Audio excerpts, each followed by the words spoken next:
Hello, hello, hello, hello. Claire Ackers here, coming to you live from Sunbank Mills in Farsley.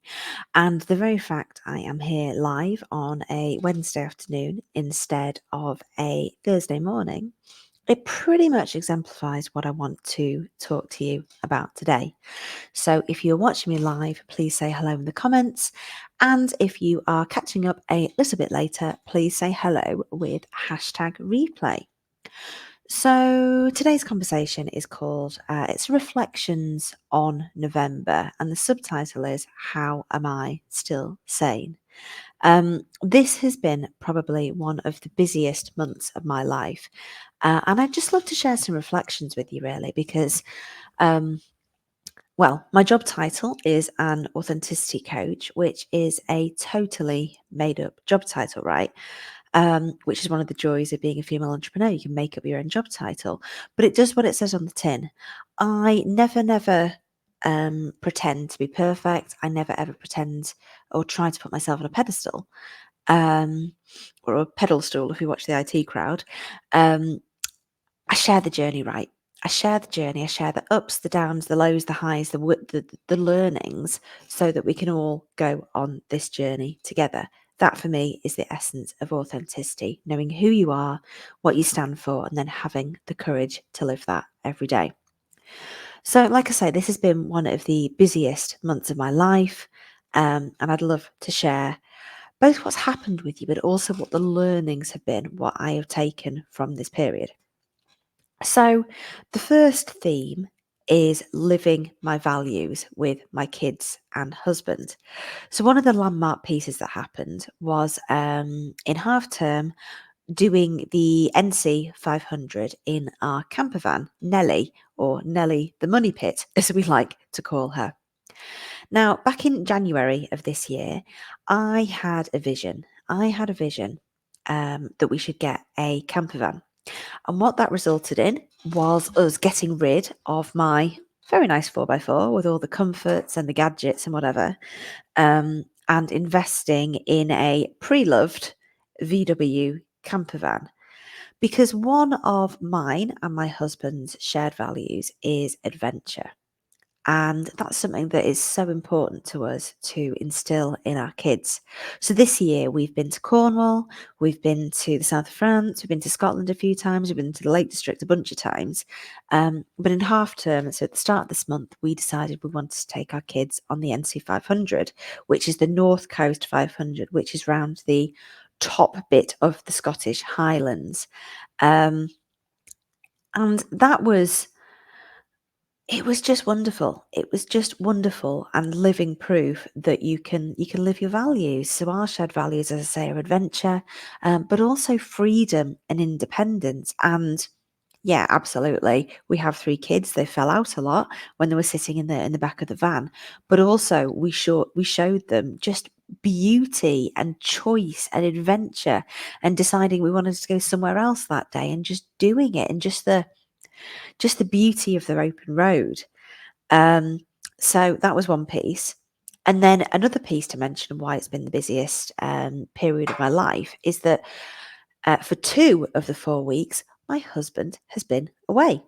So week 1, he was up in Scotland in the van on his own, doing his qualifying walks for his mountain leader exams, which involved going off for 3 days.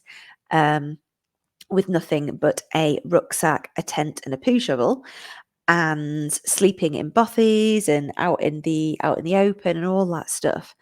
And I still maintain he had it much easier than me because it is really, really blooming hard, isn't it, to try and run a business when you are doing everything at home as well. You know, hats off to the single parents. I was a single parent for a couple of years when I got divorced from my first marriage, and I had just Phoebe at home when she was little. And it is so hard. And gosh, the thought of having to do that full time, run a business, and do all the stuff for our 3 kids and all their associated paraphernalia, it has not been easy. And I've definitely been on the edge a few times over the last month. So that was week 1, his training. And then week 4 was his exam. So he's had 2 weeks out of the 4 off on his own, having a lovely time.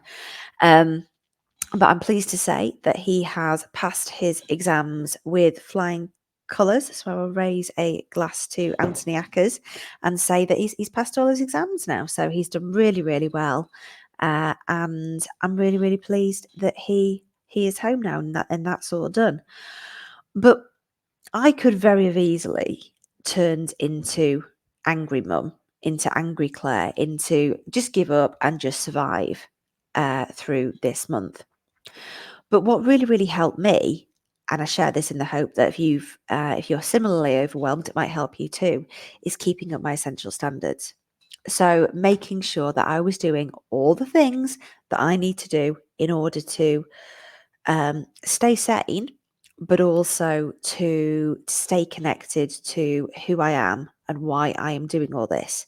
So for me, that is yoga, that is meditation, that is journaling, and that is going in my ice bath. And I know that if I take just an hour to myself to do that a day, and for the reasons of getting some time to myself and self-preservation, that has been at 5 a.m., I know I can deal with anything. And I've definitely needed that time to myself to cope with my husband being away. So that is piece number 2. And then in the towards the end of that gauntlet, let's call it that, I'm really, really proud to report that I beat my imposter syndrome and won my first award. And I'll just, I've got one I prepared here earlier, so I'll just show you that for the video. And apologies if you listen to this on the podcast, but there is my award. And it is from SmartWorks for that we were the Event of the Year winner, which is for the Lean and Leeds Women of Excellence Awards, which we did back in March. And that is something I am really, really proud of. I woke up one day, I had a vision that we should do an awards as Lean and Leeds, and we made it happen. I say we because it was a team effort, but I'm really, really proud to own that. And I had to really, really tackle with the imposter syndrome that came up around winning that award. And it was only last Wednesday evening that we won. And I had huge crippling imposter syndrome at the thought of owning that award. And I've done a previous live stream specifically on that, so go seek that out if you're interested in hearing more about that. But in the end, I chose to celebrate and bask in that achievement and winning that award. And that for me is a huge win. A few years ago, I would never have been able to just really, really celebrate that. And I may have slept with the award on my pillow while Anthony was away. Just saying that.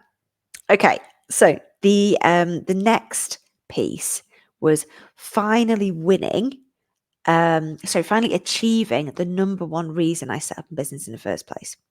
So this is really, really interesting. So this is, so I've been in business 8, 9 years now, a decent amount of time anyway. And when I set up a business, I always had a vision of running retreats in the Lake District. And there's been various twists and turns along the way. The journey has taken some unexpected directions. However, in November, I ran my first retreat with a gorgeous, gorgeous group of women in the Lake District. It's called the Rewilding. It's for women who yearn to reconnect with who they are through the beauty of nature. And we had the most incredible time together. It was absolutely incredible. We had wild swimming, we had hiking, we had dawn up a mountain, we had a hot tub under the stars, we had group coaching sessions, we had one-to-one coaching sessions I was able to offer. It was my vision to hold these women in a bubble throughout the week, to be nurtured, to be nourished, so they could get the time and space to release what they needed to, but also create the space for that next level transformation to come in. And I'm so pleased and happy to report that we absolutely achieved that. All the women who came with me, they achieved a transformation. And this is really interesting. It wasn't necessarily what they thought they were coming on retreat for,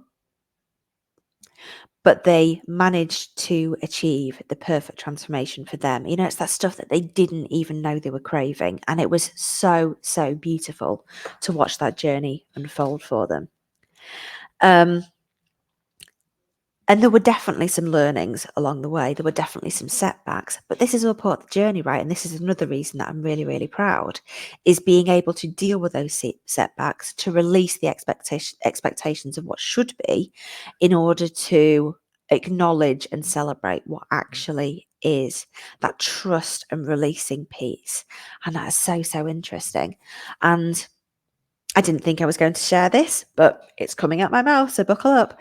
Um, the most profound thing for me that came out of the retreat is that my heart completely opened.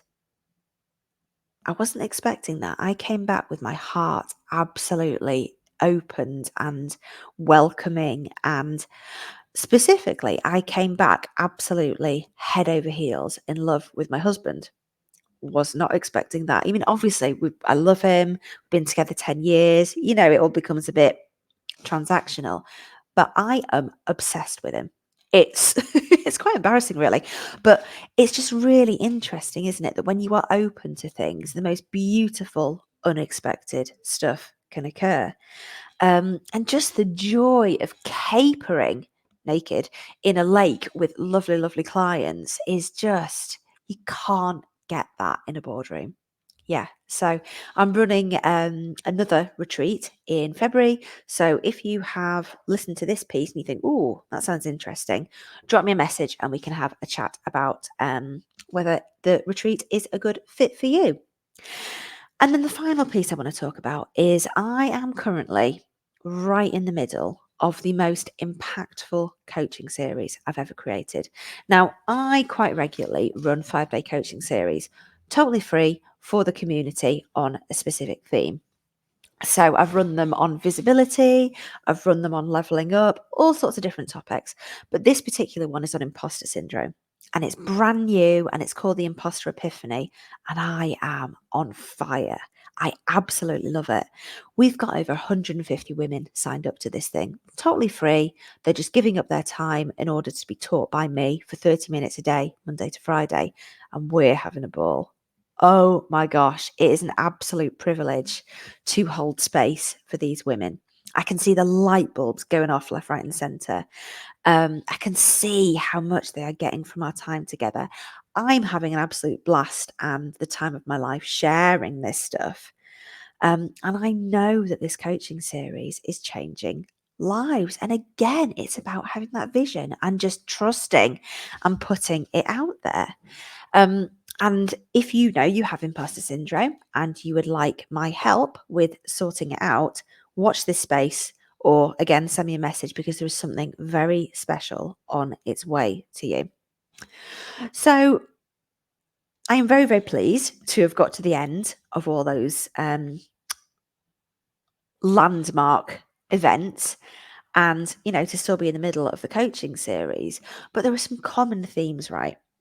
You can see the common themes that have emerged during that period, and I want to share them in the hope that it will help you too. So the first one is having a big, bold vision for myself.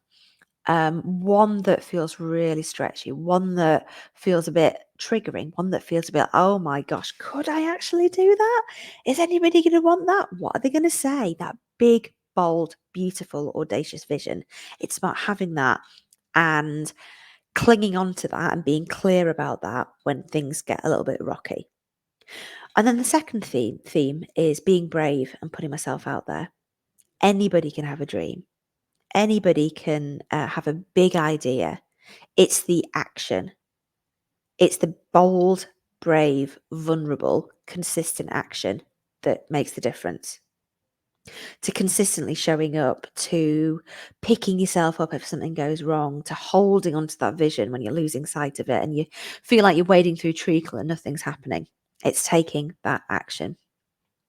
And it's doing the inner work, those essential standards that I spoke about to keep on track, to keep things going, to be aware of triggers, to keep on track, having those essential standards, those daily non-negotiables that keep me on track with what I'm trying to do. And then finally, it's enjoying it along the way. Why bother Why exert any energy? Why summon up the courage if you're not going to enjoy it, if it's not going to bring you joy? So, bring on December, quite frankly. I can't wait to see what December's going to bring for me. If you want to come on a retreat with me in February, send me a message and we can chat more about that. If you would like my help with Imposter, send me a message and we can have a little chat about that. Otherwise, tune in next week for our next conversation. And thank you for being here and enjoy the rest of your day.